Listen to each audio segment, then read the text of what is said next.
എല്ലാവർക്കും നമസ്കാരം. പത്തരമാറ്റിൽ വരാൻ പോകുന്ന ഒരു നല്ല എപ്പിസോഡിൻ്റെ വിശേഷങ്ങളാണ് നിങ്ങൾ ഈ വീഡിയോയിൽ കാണാൻ പോകുന്നത്. അപ്പോൾ വീഡിയോ കണ്ടിട്ട് ഇഷ്ടമാവുകയാണെങ്കിൽ വീഡിയോ ലൈക്ക് ചെയ്യുക. അതുപോലെ തന്നെ വീഡിയോയെക്കുറിച്ചുള്ള നിങ്ങളുടെ വിലയേറിയ അഭിപ്രായങ്ങൾ താഴെ കമൻറ്റ് ബോക്സിൽ കമൻറ്റ് ചെയ്യാവുന്നതാണ്. ഇനി നിങ്ങൾ ഈ ചാനൽ സബ്സ്ക്രൈബ് ചെയ്യാതെയാണ് കാണുന്നതെങ്കിൽ സബ്സ്ക്രൈബ് ചെയ്ത് ചാനലൊന്ന് സപ്പോർട്ട് ചെയ്തേക്കുക. അങ്ങനെ തൻ്റെ അച്ഛനോടും അമ്മയോടും എല്ലാ സത്യങ്ങളും തുറന്നു പറയുന്നുണ്ടല്ലോ. ആദർശ് നിരപരാധിയാണെന്നും അഭിയാണ് ചന്തുമോളുടെ അച്ഛനെന്നും എല്ലാ സത്യവും തുറന്നു പറയുന്നുണ്ട്. അത് ആദ്യം അവർക്ക് വലിയ ഷോക്കാവുന്നുണ്ടെങ്കിലും പിന്നീട് അഭിയിൽ നിന്നും അതെല്ലാം പ്രതീക്ഷിക്കാമെന്ന് പറഞ്ഞവർ ആശ്വസിക്കുന്നുണ്ട്. എന്നാൽ ഇതെല്ലാം കേൾക്കുന്ന നന്ദുവിൻ്റെ ഉള്ളിലാകട്ടെ അഭിയോട് വല്ലാത്തൊരു പക തോന്നുവാണ് കേട്ടോ. ഇതുപോലൊരു ചതിയനെ വെറുതെ വിടാൻ പാടില്ല എന്നൊക്കെ നന്ദു ചിന്തിക്കുന്നുണ്ട്. അതുപോലെ തന്നെ നന്ദു പലതവണ ആവർത്തിച്ച് പറയുന്നുണ്ട്, ഏതെങ്കിലും കേസിൽ അഭിയെ കസ്റ്റഡിയിൽ എടുക്കേണ്ട ഒരു അവസരം വന്നു കഴിഞ്ഞാൽ ഉറപ്പായിട്ടും അവനോട് ഞാൻ പെരുമാറേണ്ട രീതിക്കൊക്കെ പെരുമാറുമെന്ന് നന്ദു പറയുന്നുണ്ട്. അങ്ങനെ ഈ പ്രശ്നങ്ങളൊക്കെ കഴിഞ്ഞിട്ട് സ്റ്റേഷനിലെത്തുന്ന നന്ദുവിനെ കാണാനായിട്ട് അവിടേക്കൊരു സ്ത്രീ വരുവാണ് കേട്ടോ. നന്ദുവിനാകട്ടെ ആ സ്ത്രീയെ കാണുമ്പോൾ തന്നെ വല്ലാതെ പാവം തോന്നുന്നുണ്ട്. അങ്ങനെ നന്ദു അവരോട് കാര്യങ്ങൾ അന്വേഷിക്കുകയാണ്. അപ്പോൾ അവർ പറയുന്നുണ്ട്, കുറച്ച് മാസങ്ങളായിട്ട് അവരുടെ ഒരു അയൽവാസി വളരെയധികം ശല്യം ചെയ്യുന്നുണ്ട്.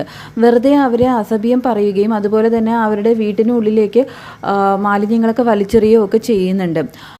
അന്നേരം നന്ദു അവരോട് ചോദിക്കുന്നുണ്ട്, പിന്നെന്താ നിങ്ങൾ ഇത്രയും നാളായിട്ടും ഒരു കംപ്ലയിൻറ്റ് രജിസ്റ്റർ ചെയ്യാതിരുന്നത്?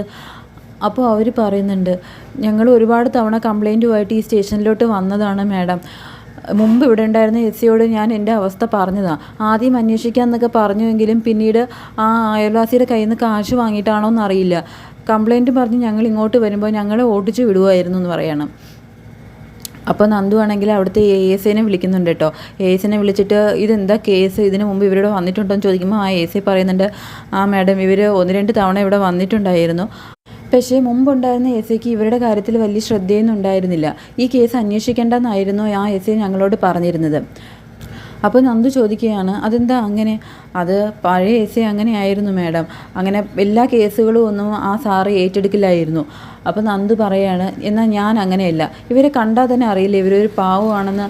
എന്നിട്ടും ഒരു സ്ത്രീ വന്ന് ഇങ്ങനെ സ്റ്റേഷനിൽ കംപ്ലയിൻറ്റ് പറയുമ്പോൾ നിങ്ങൾ എന്തിനാ അത് ഇത്ര ഉദാസീനതയോടെ കാണുന്നതെന്ന് ചോദിക്കുമ്പോൾ ആ ASI പറയാണ്, ഞങ്ങൾ എന്ത് ചെയ്യാനാണ് മാഡം, ഞങ്ങളുടെ മേലധികാരികൾ പറയുന്നതല്ലേ ഞങ്ങൾക്ക് അനുസരിക്കാൻ കഴിയുള്ളൂ എന്ന് ചോദിക്കുമ്പോൾ നന്ദു പറയാണ്, എനിക്ക് ഇവരുടെ കേസ് ഫയൽ വേണം, ആ കേസ് രജിസ്റ്റർ ചെയ്തിട്ടുണ്ടെങ്കിൽ ആ ഫയൽ കൊണ്ടുവരാൻ പറയാണ് കേട്ടോ.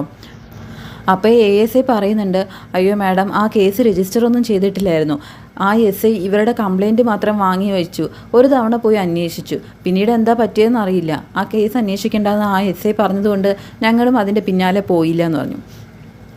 അപ്പോൾ അത് കേട്ടിട്ട് നന്ദു പറയുവാണ്, നിങ്ങൾ ഇപ്പോൾ തന്നെ ഇവരുടെ കയ്യിൽ നിന്ന് ഒരു പരാതി എഴുതി വാങ്ങണം. അതുമാത്രമല്ല ഇവരുടെ കൂടെ ചെന്ന് ആ സ്ഥലത്ത് എന്താ പ്രശ്നമെന്ന് അന്വേഷിക്കുകയും ആ അയൽവാസിയെ കണ്ട് സംസാരിക്കുകയും വേണം. എനിക്ക് ഇന്ന് തന്നെ റിപ്പോർട്ട് കിട്ടണമെന്ന് പറയുകയാണ് കേട്ടോ നന്ദു.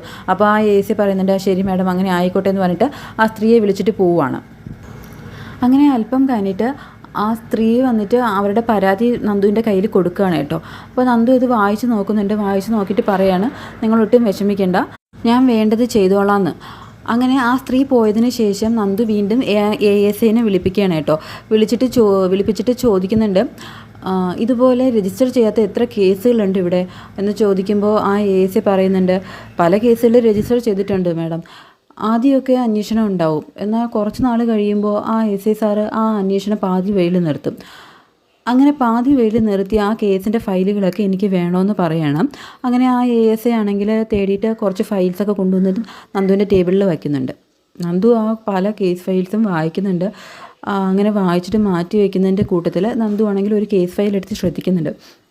അതിൽ നോക്കുമ്പോഴാണെങ്കിൽ അത് ആ മൂർത്തീസ് ജ്വല്ലറിയിൽ സ്വർണ്ണ മോഷണവുമായിട്ട് ബന്ധപ്പെട്ടിട്ട് കേസ് ഫയൽ ചെയ്തിട്ടുണ്ടാവുമല്ലോ, ആ ഫയലായിരുന്നു.